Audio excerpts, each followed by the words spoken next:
You ask Tiger to solve. This deals with linear equations with one unknown. The final result is a equals -32. Let's solve it step by step. Move the negative sign from the denominator to the numerator. Swap sides.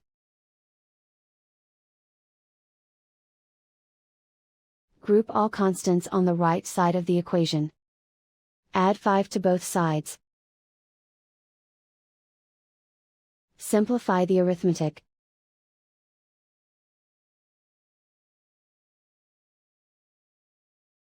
Isolate the a. Multiply both sides by 4.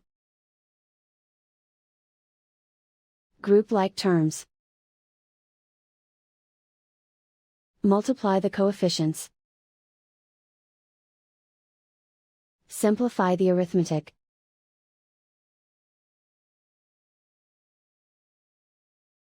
Convert the a into a positive number.